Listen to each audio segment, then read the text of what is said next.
I have to admit I thought it was hilarious. The slogan at the end of the commercial for Plan B was, "I got this."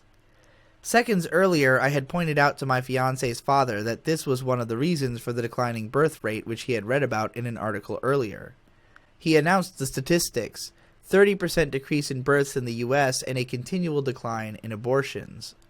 People aren't fucking, he concluded. I joked about the incel generation, but this is a small part of the story.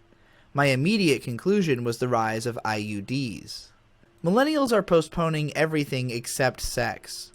Notwithstanding the growing number of us who lack the social understanding to communicate, either due to sheltered upbringings, insular lifestyles, and or an uptick in autism rates, anyone who can manage to fuck is fucking immediately.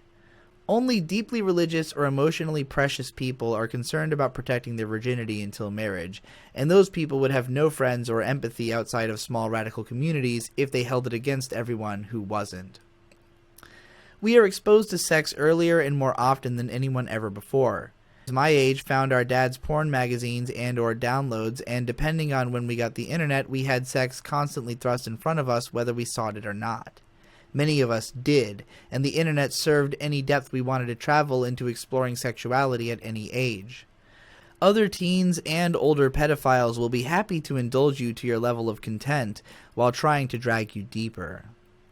Zoomers have largely grown up with social media as reality and sex as inevitability, but the rise in degeneracy has tapered off now that everyone with unique proclivities has found their kin.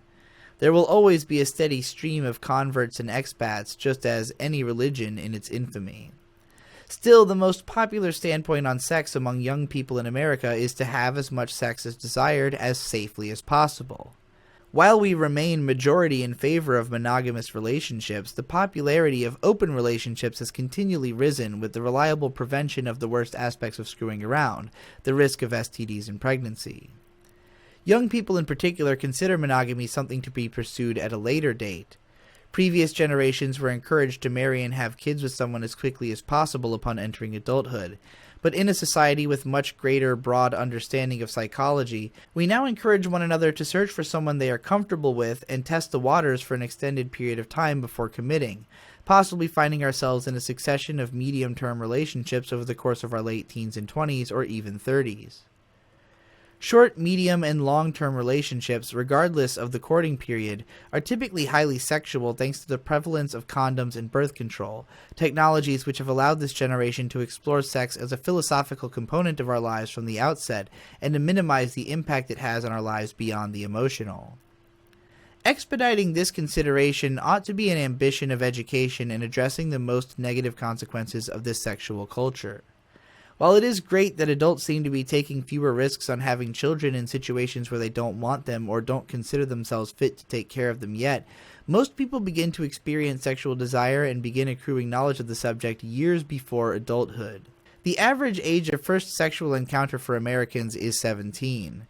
Obviously, for this to be the average, it must be extremely common to start earlier, and I think any American could tell you as much based on themselves or who they know. We receive very clinical sexual education in middle and high school, which mostly discourages sex altogether, but helpfully instructs on how to perform it safely nonetheless.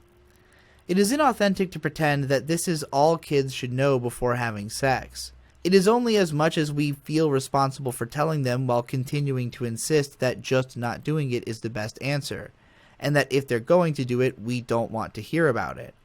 Considering how often these relationships may appear dangerous to their parents, the kids probably don't want their parents to hear about it either. But the fact of the matter is that most of those who can fuck will fuck, and moreover, a sizable number of us will be taken advantage of, gaslit, and raped by peers, family, and pedophiles, beginning our sexual lives in a dark place. What we need to teach is the psychological impact of sexual conduct. Assume that sex is likely to happen, and coach young people on how to handle it emotionally, how to identify and understand their own feelings, and to make informed decisions about their reasons for having sex, rather than just the safety of the act itself. The earlier that people can understand themselves, the earlier they can make decisions that best benefit themselves and live happier lives. It is obvious that entering happy relationships and raising children is still a prerogative in many people's lives, but has been slowed by their ability to take their time and explore.